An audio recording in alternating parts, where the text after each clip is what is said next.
کی زندگی اور واقعہ کربلا کی ساری زندگی میں ایک زندگی کا لفظ ہے آخری اور پہلا، وہ ہے کہ اللہ اور اس کے حبیب کی اتباع۔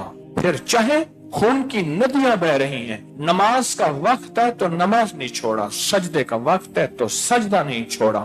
سارے واقعہ کربلا کا جو نچوڑ میں نے لکھا ہے وہ یہ ہے، واقعہ کربلا نے مردوں نے حق اور صبر کا ساتھ نہیں چھوڑا، عورتوں نے حیا اور پردے کو نہیں چھوڑا۔ آئیں سنتے ہیں ان کی منقبت کہ یہ حضرات کتنے عظیم تھے۔ فنا کے دشت میرا ہے بقا، حسین سے ہے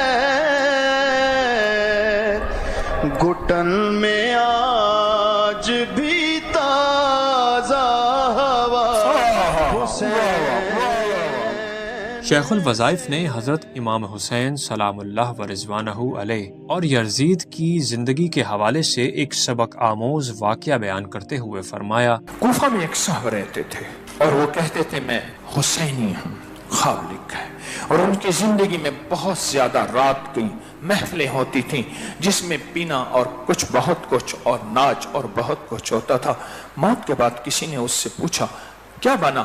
کہا میرے حسین مجھے معاف نہیں کر رہے، میرا اللہ کہتا ہے حسین معاف کرے گا تو میں تجھے معاف کروں۔ تو نے ساری زندگی میں مجھے بدنام کیا، نام میرا لیتا تھا اور زندگی میرے دشمنوں کی گزارتا تھا۔ میرے اللہ نے کہا ان سے کہو جا کے جن کا نام لیتا تھا تجھے معاف کر دے، میں تجھے معاف کر دوں گا۔ جیسے بڑا کہتے ہیں نا اچھا ٹھیک ہے تو نے اس کا کیا تھا نا، اسے معافی نامہ لکھوا کے لیا، میں بھی معاف کر دیتا ہوں۔ دنیا کی بھی ریت روایتی ہیں، اللہ کہتا ہے اس کو معاف کر دے میں تجھے معاف کر دوں گا۔ پہلی مجلس کے اختتام پر شیخ الوظائف نے حاضرین مجلس کو حضرت امام جعفر صادق سلام اللہ و رضوانہ علیہ کا بتایا ہوا 7 سلام کا مستند عمل کروایا اور دوران دعا یا سلاموں کا اجتماعی ذکر بھی کروایا۔ 9 محرم نماز مغرب کے بعد دوسری مجلس میں شیخ الوظائف نے اہل بیت سلام اللہ و رضوانہ علیہم اجمعین کی خدمت میں اعمال اور مال کا ہدیہ دینے کے حیرت انگیز فوائد و کمالات بیان فرمائے۔